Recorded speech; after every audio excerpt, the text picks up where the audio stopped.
Boses ng mamamayan, Gusto ko sana yung bilang estudyante. iba't ibang opinyon ng taong bayan. Ang gusto ko talagang Ating alamin sa Kalye Survey. For me po, Alabe, kasi po meron po siyang part na malalim, sobrang lamig po ng tubig. Then, meron din po siyang rides like ADV. Then, sa Kalabasa din po, meron din pong ADV. Then, mababaw lang po yung tubig. Then, clear crystal din po yung water. Tsaka tabi po siya ng Sierra Madre. Opo. Kaya po, sobrang lamig din po ng tubig din. Tsaka mababaw lang po. Pwede po siya sa mga kids. Then, sa mga adults po natin na hindi gaano kakapag-swimming. Ganun po. Para sa akin po, maganda mag-outing sa Dupinga.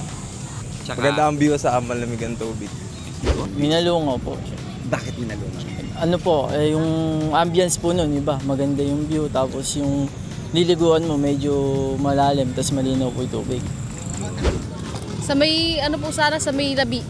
Mm-mm. Hindi po ako nakakapunta doon pero maganda daw po doon sabi nila. Talagang maganda.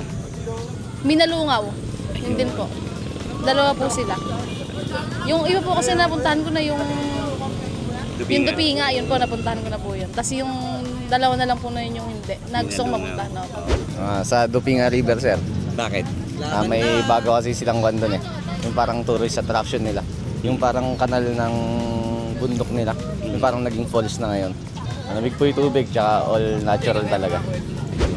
Sa ano po, sa Dupinga kasi meron human-made na attraction po ngayon doon.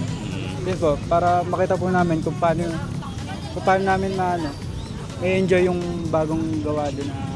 Yun po, sa Dupinga po kasi yung babayaran na po doon is yung cottage, tas yung ano lang po, makakapag-enjoy na po kayo doon kasi malamig yung ano.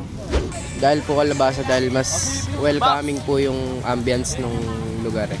Tas more on nature po, ganun. Maganda po yung tubig, tapos yun po, mabato. Para sa akin po kasi mas okay pa pag mas ma-nature yung nakapaligid po dun sa Apo. Para sa akin naman po, lahat naman po recommendable na puntahan. Pero may mga places din. Kung gusto niyo po sa malalalim ng lugar, like sa Dupinga nga po, parang may pa-falls din po siya. Ewan ko po man-made po yun o nature lang din po. Pero sa Kalabasa naman po, mababaw lang po, parang nature. Kung gusto niyo lang din, lahat naman po pwede pang Ando Island. Pero mas nire-recommend ko po yung Kalabasa.